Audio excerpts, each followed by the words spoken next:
Es hora de escuchar a Catalina Noriega. Hay mucho tela de dónde cortar, dicen Catalina, algo de lo mucho que es importante en este momento.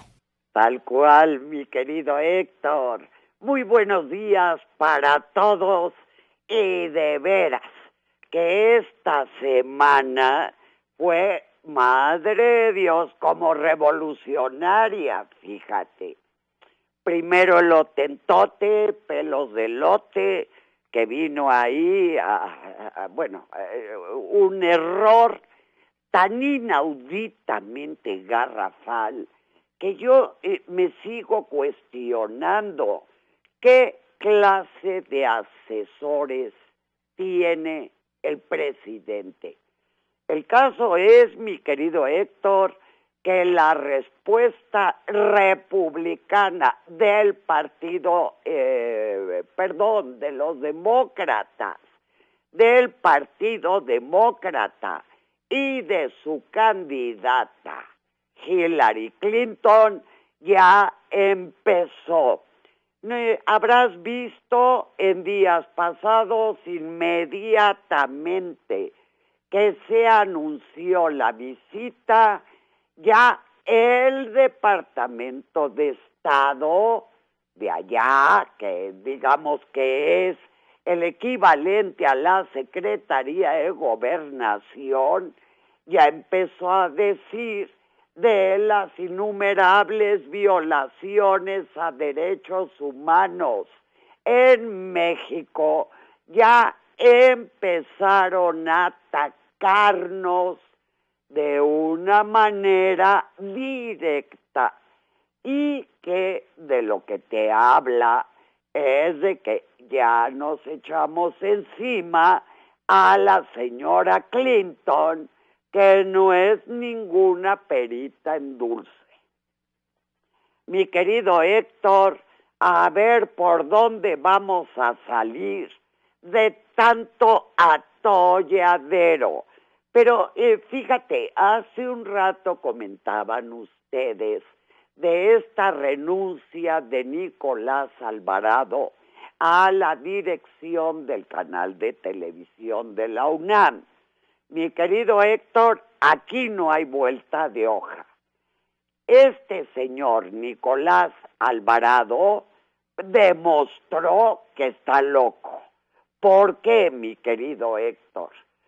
Antes que nada, yo he defendido la libertad de expresión, dioses, hasta con agresiones a mi persona, fuera de serie.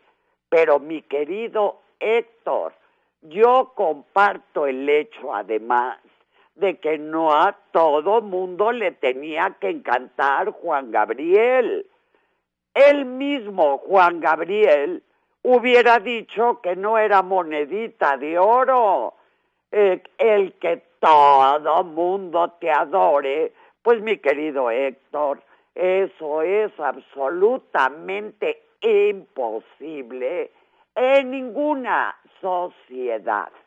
Cada cual tiene sus gustos, habrá quien su música la vuelva loca, habrá quien su música le parezca denostable, en fin, para todo hay gustos y para eso existe la libertad de expresión.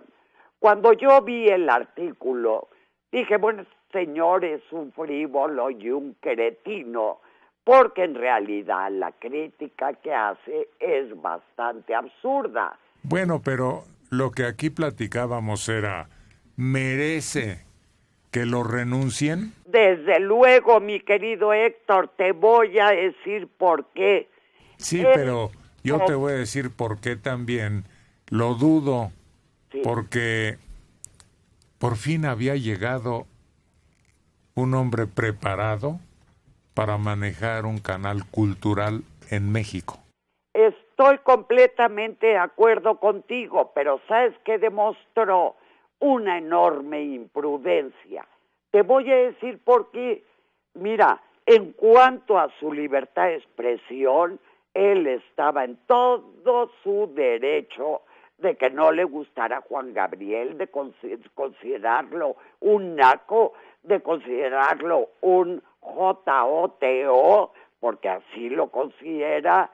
Estaba en su perfecto derecho y de decirlo, pero como director justamente de un canal cultural, que es lo que tendría que ser el de la UNAM, el de nuestra máxima casa de estudios, él no podía hacer un artículo con ese tipo de crítica. Tal cual, mi querido Héctor. Yo creo que aquí hay que dejar muy en claro esta división. Una cosa es ser comunicador y dices lo que piensas, lo que se te venga en gana, en fin. Y bueno, hay otra característica que nos preocupa. Habiendo tanta impunidad en este país, salvándose Castillo y algunos otros elementos que han hecho un papelazo, ya no se le perdona, como obedeciendo a las hordas que adoran a Juan Gabriel. Mira, mi querido Héctor, yo creo que justamente ahí está la autonomía de la UNAM. Justamente en eso que acabas de decir. Allá el Tlatuani, que se le dio esta ocurrencia, Dios, es una ocurrencia verdaderamente deplorable, de perdonar al señor Castillo, y no solo perdonarlo, respaldarlo públicamente. Pero con esto la UNAM deja en claro que es un organismo autónomo y que en esa autonomía, mira, francamente, a mí me pareció, reitero, cuando leí el artículo, que era ahí la forma de pensar de Alvarado, el cual me parece un hombre sumamente culto, me dio la impresión de que, bueno, a él le parecía eso, lo podía externar, pero no podía hacerlo siendo el director de un... Te voy a decir también por qué el argumento es facilísimo. Juan Gabriel se convirtió en una representación muy, muy particular de nuestra cultura. Sí, pero ¿no puede haber voces en contra de esa tesis?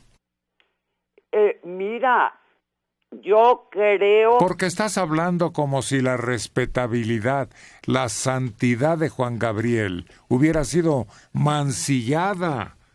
Es que te voy a decir una cosa, el artículo en ciertos párrafos fue muy burdo, fue muy burdo, porque francamente él podía, dizque, haber criticado el estilo y que haber criticado que si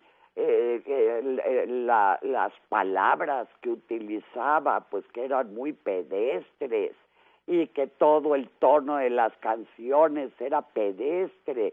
Él podía haber criticado eso. Pero las palabras son lo de menos. La actitud es lo que parece que el rector de la UNAM censuró, la actitud contra el ídolo.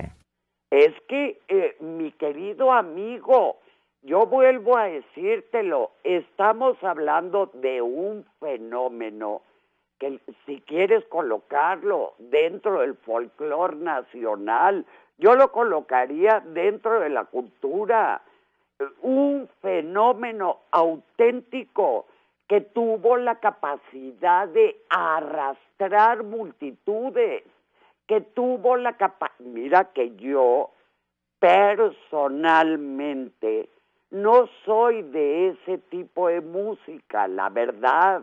Yo no tengo un disco de Juan Gabriel. Ahí te lo mando. Quizá ni creo que ni me sé ninguna canción completa, pero yo te voy a decir, hay que reconocer el papel que ocupó dentro de los compositores mexicanos, de los cantautores, como se dice ahora. Era un auténtico showman. La gente en sus presentaciones. Estás exaltándolo tanto que al rato le sigues con el Blanquita. Pues tal cual, mi querido Héctor. Yo creo que hay que tener un enorme y profundo respeto por ese tipo de manifestaciones, lo cual no implica que te puedan o no gustar. Y nosotros lo podemos decir, mi querido Héctor, pero no lo puede decir el director del canal de televisión de la UNAM. No podía. Pero además empleando términos denigrantes Eso. Que ya no son aceptables, menos en una persona de su posición. Decir joterías. Exacto. Y decirle naco.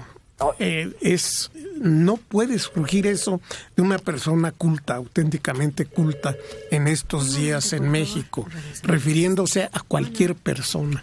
Exactamente, fue una forma de humillar y fue una forma además de colocarse a sí mismo en un lugar clasista, Mario. O sea, los nacos, los JOTOS. ¿Cómo?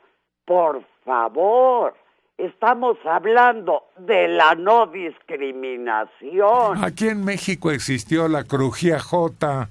Acuérdate por qué en la penitenciaria. De Lecumberri, mi querido amigo, de Lecumberri podremos...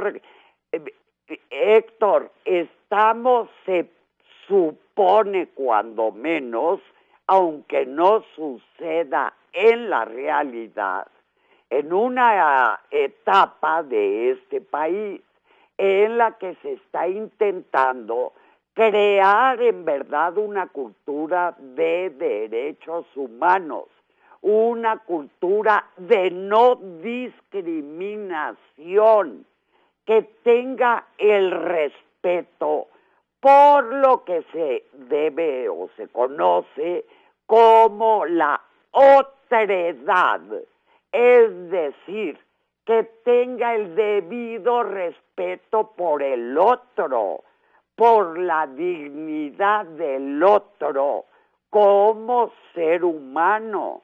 Y yo creo, como bien lo acabas de comentar, Mario, que ese fue el gravísimo error de este señor Alvarado. Otra cosa, a mí me parece que esto es como cuando se crea una cortina artificial para ocultar daños que es urgente que se remedien en este país. Pues mi querido Héctor, te voy a decir que yo creo que a esta renuncia le dimos importancia o fue destacada para una comunidad muy pequeña. Yo te aseguro que el 90% de la sociedad ni siquiera sabe quién es Nicolás Alvarado, ¿me explicó? Es decir, esto es un chisme de un cierto núcleo social que naturalmente pues conocemos el ambiente, nos movemos en ese ambiente, pero a la mayoría del país te aseguro que la dejó absolutamente impávida. Tienes razón, y ya aquí le cortamos. Después nos seguimos peleando tú y yo, la otra semana. Muy bueno. Muy buen fin de semana y un abrazo para todos. Sofía López Rivera, de 70 años, en Atizapán. Ese señor Alvarado, según muy preparado. ¿Pero qué son esas palabras insultantes? Además, es venezolano, no cabe en México. Por favor, vámonos respetando. Es la misma intolerancia de la que estamos acusando, o que se está acusando a Nicolás Alvarado. Aunque fuera de China o de Japón o de la Luna o de Marte o de donde sea. A los Vale se les traía soleados con eso de que eran venezolanos y no lo eran ciudadanos mexicanos, Raúl y Tere.